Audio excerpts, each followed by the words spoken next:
All right, are you ready? I am. Okay. All right, so we're going to start off with an introduction for the Blue Sox fans out there. Tell me where you're from, what position you play, and how your baseball journey began. My name is Connor Jones. I am from Greenwich, Connecticut, and my baseball journey started when I was about 2 years old. My dad had this big wiffle ball, and I had this small little bat, and we had a big family gathering going on. He was just tossing me the ball, and I was hitting it really hard, really, really hard, and they were all surprised how hard I hit it. And then from then on, I started playing baseball, real baseball, when I was 6 years old, and just never looked back. Yeah, that's such a sweet moment. Mhm. Now, some fans might not know this, but you come from a pretty unique athletic background. Your dad, Cedric Jones, was a wide receiver for 9 seasons with the New England Patriots, which, by the way, was my childhood team. Yes, even though his playing days were kind of before you were born, what kind of influence did that legacy kind of have on you growing up? Yeah, so not only my dad was really good at football, all my brothers, Cameron, Colin, and Tyler all played football at Duke, where he Wow, played, and Tyler's the captain. Then my uncle also played football at Duke and went on to that's play for awesome. the Chicago Bears. But yeah, no, it's definitely been, I think, very important for me. Coming from such a competitive background, I always say like, I hate losing more than I like winning. Hmm. So, I feel like that was kind of enforced in me from a young age, and it kind of made me, have to grow up with a tough mindset and tough mentality because we were all so competitive. Yes, definitely. I mean, that competitive mindset is very perfect for baseball, where it's just kind of, win Absolutely. or you lose. But Absolutely. also, unless I stand corrected, you played a little football in middle and high school. So what kind of prompted the decision to choose baseball, given Um, yeah, no, football was a lot of fun. It was great. And I originally grew up because everybody in my family played football, so I thought that was going to be the sport I played. yeah. And it kind of started in 10U. When Of I was playing football, it was fun, but then baseball really started to click a little bit more. I course. remember I went to the store before the game and bought a new bat with my dad. And he was like, he told me the day before my first game of the season, I was going to hit a home run. And it was my first ever home run over the Oh fence. It was my a grand God. slam. And I just remember him jumping up and down, being so proud of me. And that moment really just made me enjoy and kind of fall in love with baseball. And then I really just, never looked back, and football kind of took like a back seat because I realized I was, really enjoying and loving the game that I play now. Yeah, that's such a great moment. And that's great that you have like a role model that's willing to like push you in a different direction, not just, Absolutely. playing football.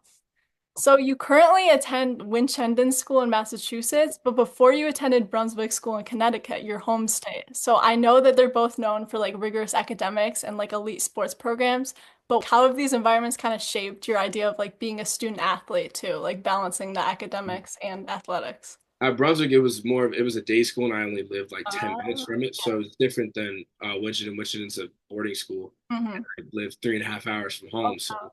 this has really kind of taught me, to be more independent. Nobody's really going to hold your hand through this. You got to get yourself up for class. You got to get yourself up for practices and games. And I think that's really good to simulate that right before you go into your freshman year in college. Yes. Hmm. Great. So I just want to ask, like, how's the current season been treating you so far? Like this new transition? It's been really good. It's been great. We had our Florida trip for spring training where I batted around, I think it was 450. And then we started the season here, and currently through 10 games, I'm batting 392 with 10 RBIs and 7 stolen bases. Oh my gosh, that's great. Mhm. So you signed to play Division 1 baseball last summer. First of all, congratulations. Thank you. I And appreciate it. you had some great options. You had some great options before. You were considering Georgetown, Princeton, and Dayton, but ultimately chose George Washington University. So what kind of stood out to you about George Washington's program that made it the right fit? George Washington is first of all, an amazing and very powerful city, Washington, Hmm. D.C. I have a lot of family around there. My grandparents live Oh, wow. right outside of D.C., and a lot of my dad's family is in the Virginia area. So family definitely went into seeing my family see me play is definitely something that I truly value.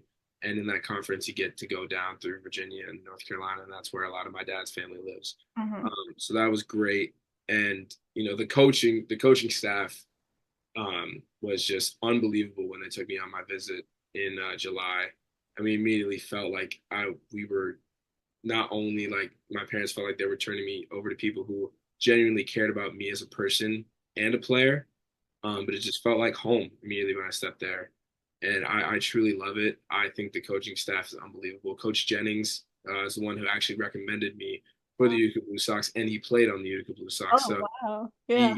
he we were really talking about the experiences, and it was just it was amazing. And I truly feel like George Washington is a great home for me. Yeah, that's awesome. That's such a genuine experience. Is there anything you're really like excited about in like heading into your freshman year just in general?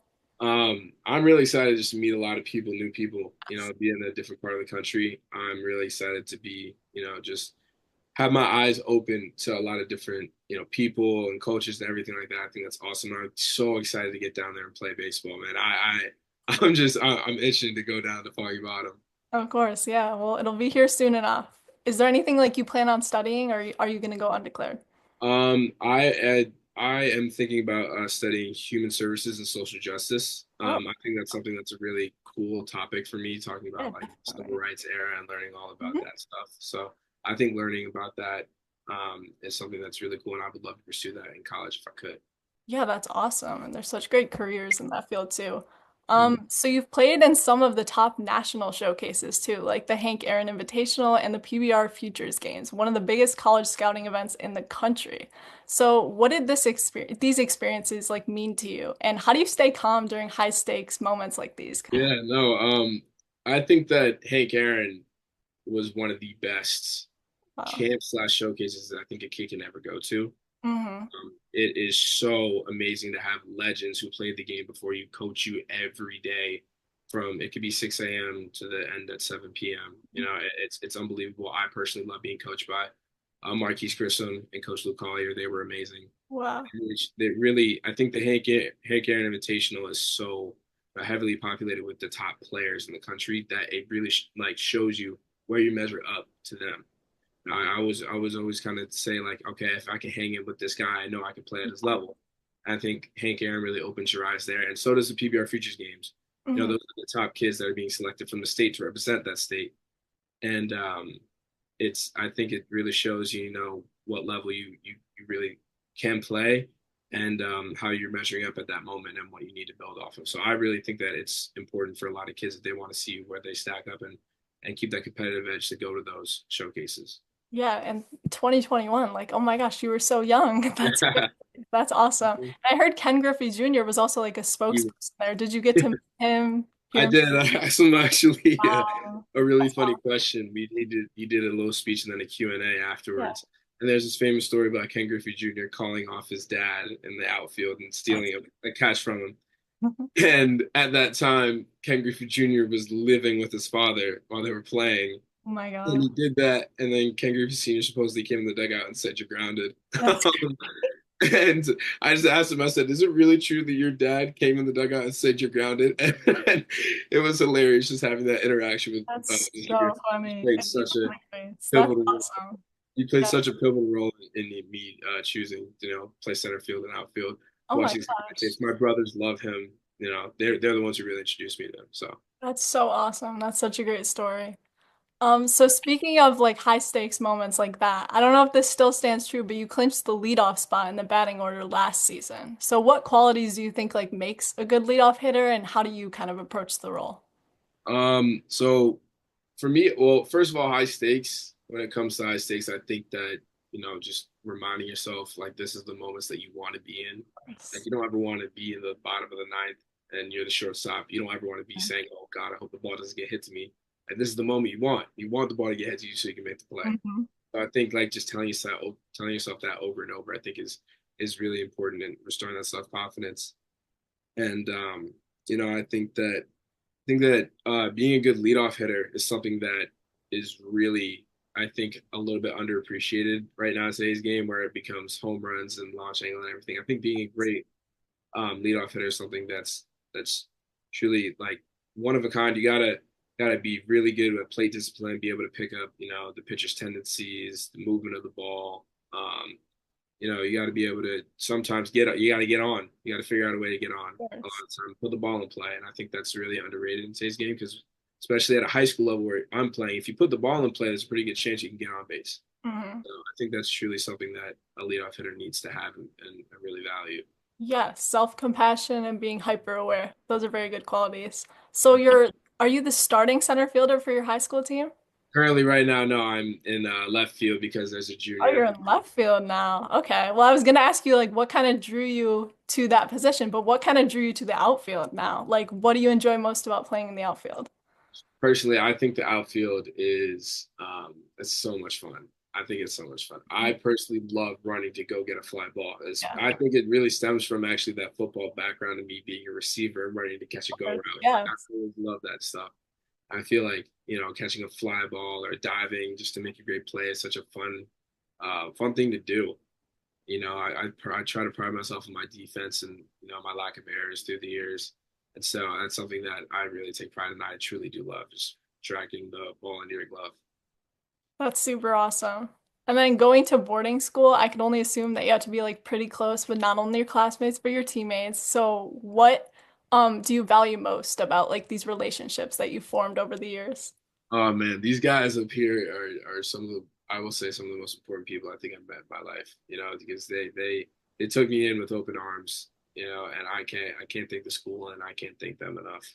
Um, it's really hard when you transfer your senior year. Yeah. You all have those connections that you had from your freshman, sophomore, junior year. Then you got to come to a different school, make all sorts of new connections. And I love my roommate John. He's amazing. And I love all these kids on the team. They've Mhm. truly treated me like a brother. I can't thank them enough. It's so awesome to have such a supportive group of guys around you. Of course. Do you still keep in contact with some of the guys from your old school? Of course, I love them.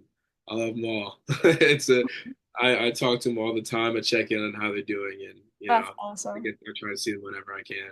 Yeah, of course, of course. And speaking of those guys, you were voted MVP by your teammates last year, which definitely speaks volumes about your leadership. So what does that kind of respect mean to you, and how do you see yourself like being a leader on and off the field? I really try to pride myself on not letting, the game take you out of what you're trying to do. I think that the saying, like, you can't ever be too high, you can't ever be too low. You got to kind of keep that level right there. I think is something that I really try to have and keep that level of composure, because I know this is a game of failure. You're going to fail. If you're really good at this game, you fail 70% of the time. So like it's a really a battle of mental toughness. And I think that's something that you really have to have while playing the game to be successful. And obviously, a really good work ethic is something that's really that needs to be valued if you do want to be at that level and compete. So I'd say having that work ethic and then having that mental toughness is a combination that can really push you over being from a good player to a great player. Of course, that's a very emotionally mature answer.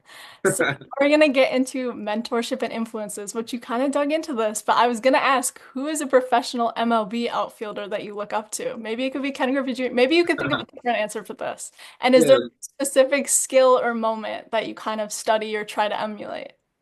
I think that obviously Ken Griffey Jr. was Yes. I have a Maybe a shirt. current player, a current player. I have a shirt that says your Ken Griffey Jr. is your favorite player's favorite player. Oh my God. So That's so like good. that's a good one. But I'd say in today's game, my favorite outfielder has to be Ronald Acuna Jr. He is just unbelievable. Yes. He Hmm. is so fast, so twitchy, and his swing is just beautiful. Like Or he's unbelievable. Great athlete. No. yes. Is there like a specific skill or like moment that you can take from his career that you I try? think that it's his at bat versus the Dodgers, and I think it was the NLDS Yeah.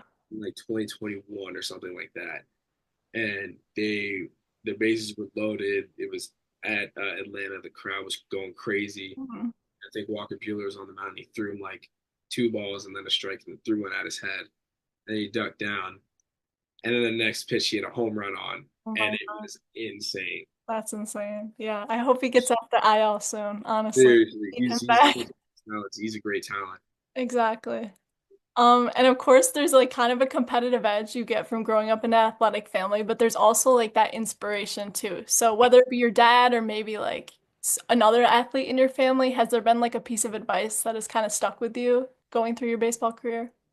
I definitely think that more so life advice from my dad and and from my brothers is that family is always number one for Of me. course.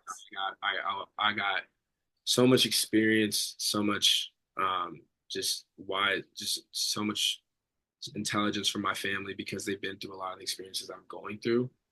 And so just leaning back on them and talking to them and having them guide me through this, crazy time in my life is definitely something that I truly value and I appreciate from all of them. And Yeah, so I think that's pretty important to me. it's great having a support system like that. I totally agree. So now we're gonna look ahead to your upcoming season with the Blue Sox. So I was just wondering, like, what brings you to Utica and what excites you most about playing summer ball? Summer ball is just it's amazing. It's the vibes are unbelievable. You just have, all these guys and you feel like you're just stress free playing the sport you love. And I just think that's so much fun and impactful. And I think that Utica has a very, amazing storied history with producing, a lot of great pro players, such as Cedric Mullins, who's another inspirational outfielder that I look up to. But they, the Utica Blue Sox are somebody or people that my coach, who I look up to and admire, Coach Jennings, really trusted and recommended and telling me that, they're going to get me a better player. And I really appreciate him doing that for me. And I think that Utica is going to put me definitely on the right track to succeed at GW and then beyond, hopefully. One of like the youngest members on our team, is there anything you're looking to like test out or maybe like experiment with this summer before making the jump to D1? I think that trying to really like learn and gain a lot of knowledge from the people who are in, the college baseball that I'm going to be playing with, Of course. get a lot of knowledge from them and have them give me advice on how to handle the upcoming season and what the do's and the don'ts are being a freshman playing Mhm. division baseball. But I think that's something that I'm going to look forward to and truly try to cherish. Of course, yes. So now that we've covered the big stuff, I kind of want to switch gears a little bit and get to know you a little bit more off the field. So we're gonna do some rapid fire personal questions. I'll 12 questions. Just give me the first thing that comes to mind. Are you ready? Let's do it. Let's do it. All right. What's your walk-up song? My walk-up song right now is La Romana by Bad Bunny and Al Alfa. Oh my gosh, so good. Favorite personal highlight? Ooh, probably when I hit a walk-off three-run double to win the game when we were down 6-4 in the bottom of the seventh last year, our first game of the year. Last year. Wow, that's awesome. Favorite MLB team? Yankees all Oh day. my gosh, same. Favorite player on the Yankees? Favorite player on the Yankees right now, it's got to be Jazz. I love Jazz. Yeah, he's struggling a little bit at the Yeah, he moment. is right. But Right. hopefully you'll get on the right track. On the right Absolutely. track. Yeah. Do you have any pregame rituals or superstitions? Pre-game rituals, superstition. I always write on my wrist a message to myself. It's a family message that I kind of have. It's C3, and then I put a heart on the bottom, and that's kind of my it's kind of my message to myself. I love that. That's sweet. That's sweet. Yeah. Any nicknames? What do your teammates call you? A lot of my teammates is call me CJ. Mhm. That's usually my nickname around here, and that's mainly it. I have a couple other names, but they're not really pretty good nicknames. Perfectly fine. Go-to pregame meal. Go to pregame meal. I have to say, like some apple slices. I love apple slices. I That's a feel good like healthy it's one. Yeah. Do you have a secret talent or hobby? oh my Something nobody would guess about you. oh, I love to sing and dance. That's what my whole family really does. Oh my We God. dance every year. We have a big Thanksgiving meeting, Yeah, and we come together in North Carolina and just sing and dance, have a great time. So doing that probably. that's awesome. All right, follow-up question. What's your go-to karaoke song? Oh, go to karaoke song. Oh, I would have to say, ooh, "Can You Stand the Rain" by New Edition. Ooh, that's a Mm. good one. Classic. If you weren't playing baseball, what do you think you'd be doing? I'm thinking like more career-wise. I wasn't playing baseball. I'd probably be studying politics or law or Mm. something like that. Yeah, Try to be next president. Who knows? that's awesome. Any like specific career you think you'd be doing? Mm, maybe an attorney. Ooh, I can see that. Yeah. One movie you'll never get tired of. Oh, there's so many. Never get tired of Remember the Titans. Oh, Never. Yes, that's a good one. Night or day game? I love night games. Yes, playing under the lights. And finally, what's the dream? Dream Ultimate is goal. to play center field for the New York Yankees and win a Yeah, World Series. maybe. Who knows? You'll replace Aaron Judge. There you go. Hopefully. All right, so to wrap up, we asked this closing question for all our players. A lot of our viewers and fans are young players who dream of making it to the next level and pursuing baseball as a career. So, what advice would you give to a younger player who dreams of following in your footsteps? Ultimately, just making sure that you're really truly dedicating yourself to your goal and setting, and when you set it, that you want to do the work to make that dream come true. Obviously, you can dream all you want, but none of it's going to happen if you don't actually put the work in to pursue it. And I think that's really, really important, and sometimes gets lost. That hard work will take you to a different level. Of course, definitely. That's great advice. All right, well, that's actually all I have for you today. Thank you so much for meeting with me and have a great rest of your season. Thank you so much. I appreciate you having the time. No problem.